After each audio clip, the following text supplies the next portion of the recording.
ओम नमः। आप सब मित्रों को रामकृष्ण आर्य का नमस्ते। मित्रों, आज मैं आपको देव असुर, समुद्र मंथन और कुंभ के बारे में, वास्तव में क्या है इनके वो तात्पर्य या इनका उद्देश्य क्या था, ये बताना चाहता हूँ। वैसे तो एक कथा प्रचलित है कि देवासुर संग्राम हुआ, समुद्र मंथन हुआ, तो उसमें कुछ हीरे जवाहरात रत्न वगैरह निकले, लक्ष्मी जी निकली और अमृत निकला, उसे देवताओं ने पिया, राक्षस लेके भग गए। ये तो आपने सुनी ही होगी, परंतु इसका वास्तव में क्या अर्थ है, पहले ये जान लो। देव और असुर, राक्षस का तात्पर्य क्या है। सुर सूर्य का पर्यायवाचक है।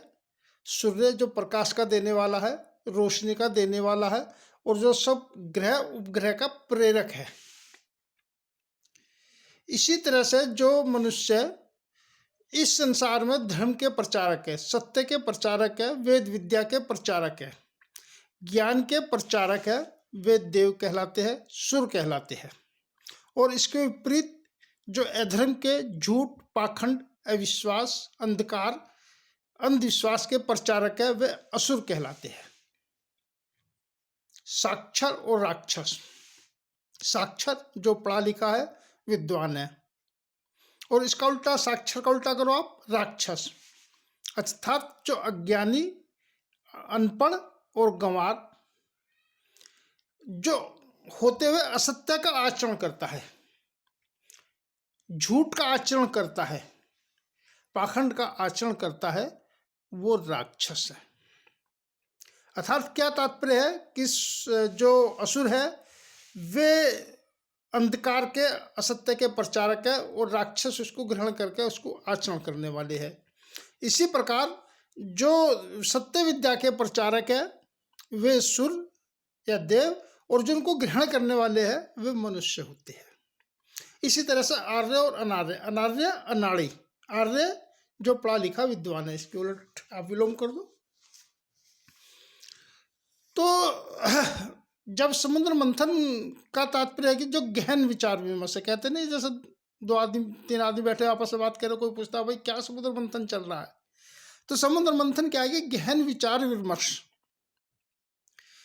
तो किसी समय राक्षसों में, यानी कि देव असुरों में, और सुर जो विद्वान लोग, देव लोग थे, उनमें धर्म को लेकर शास्त्रार्थ हुआ, गहन विचार विमर्श हुआ।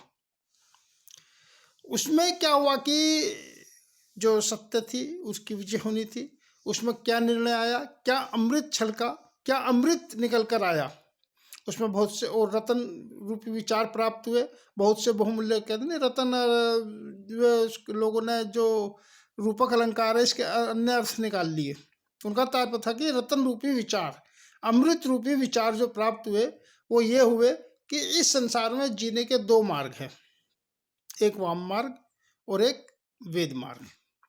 वेद मार्ग मतलब, वेद मार्ग का तात्पर्य कि जो ईश्वर को मानता है कि ईश्वर सर्वव्यापी है, सर्वशक्तिशाली है, समस्त सृष्टि में कोई उत्पत्ति कारक है, और वह ब्रह्म के नाम से जाना जाता है।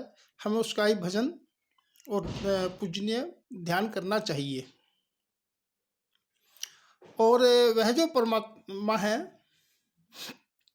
मतलब इस का जो जीवन का जो परम उद्देश्य है वह मुक्ति है।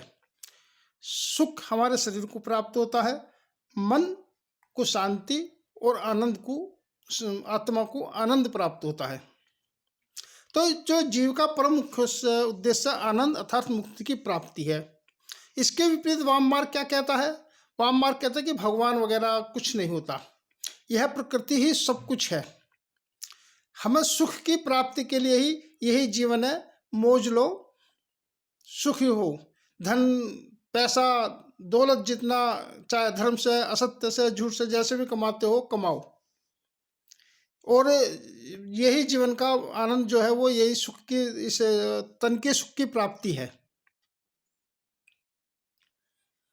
तो इसमें क्या हुआ कि जो वाम मार्गी से मतलब केवल एक जो हम आज देखते हुए वाम मार्गी नहीं, वाम मार्ग में आप देखें कि दूसरे अन्य धर्मावलंबी भी आ गए हैं जो मुक्ति को या और किसी उसको नहीं मानते हैं धर्मावलंबी से, जैसे चाहे कुरान के मानने वाले हो, एंजिल के मानने वाले हो, चाहे किसी और के, सबने यही वो दिया कि एक सुख का साधन जो ये है जीवन, यही जीवन है और कोई जीवन इस जीव का नहीं होता है।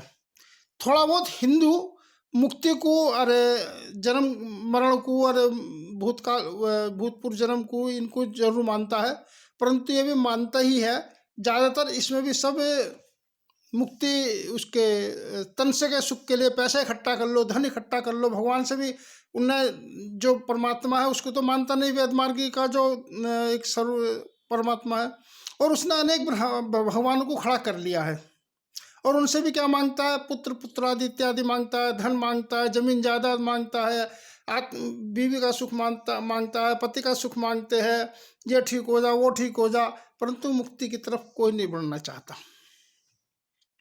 ये जब अमृत निकल कर आया तो विद्वानों ने आपस में सलाह करके ये कही कि अब हम इस अमृत रूपी विचारों को पूरे संसार, पूरे भारत में या आर्यवर्त क्षेत्र में फैलाएंगे। तो इन्होंने इसके लिए कुछ स्थान नियत करे जो गंगा के या नदियों के किनारे थे। नदियों के किनारे इसलिए कि वहाँ पर इस तरह के बड़े आयोजन आराम से और सही उससे हो जाते थे। पुराने ज़माने में इतने साधन तो होते नहीं थे। उसके लिए उन्होंने एक टाइम नियत कर दिया कि फला फला जब ग्रह इस राशि में होगा तो वहाँ पर होगा, उस राशि में होगा तो नासिक में होगा, उस राशि में होगा तो प्रयागराज में होगा, उस राशि में होगा तो हरिद्वार में होगा, और इस आयोजनों का नाम उन्होंने कुंभ रख दिया। तो ये कुंभ के आयोजन जगह जगह इसी दृष्टि से किए जाते हैं कि जो अमृत रूपी विचार छलके थे ये हम उनको फैलाएंगे, जिससे मानव कल्याण की तरफ बढ़े, मुक्ति की तरफ बढ़े, सत्य की तरफ बढ़े और शांति की तरफ बढ़े। परंतु आज हम क्या देख रहे हैं कि लोग बागों ने नहाने धोने को ही मुक्ति का साधन समझ लिया है, नहाने धोने को ही सुख समझ लिया है, और बड़े बड़े अखाड़े आते हैं, सब आपस में नहाने धोने के लिए लड़ते हैं, झगड़ते हैं, अपना वो दिखाते हैं, वैभव दिखाते हैं। जितना ज़्यादा प्रचार होगा, जितना ज़्यादा वैभव करेंगे, लोग बाग उनको उतना ही ज़्यादा मानते हैं, उतना ही ज़्यादा उन पर धन आता है। मुझे तो ऐसा लगता है कि जैसे ये पाखंडी लोगों का जमावाड़ा हो गया है, अनपढ़ लोगों का जमावाड़ा हो गया है। नहीं तो वे केवल गंगा में नहाने से ही मुक्ति नहीं मानते।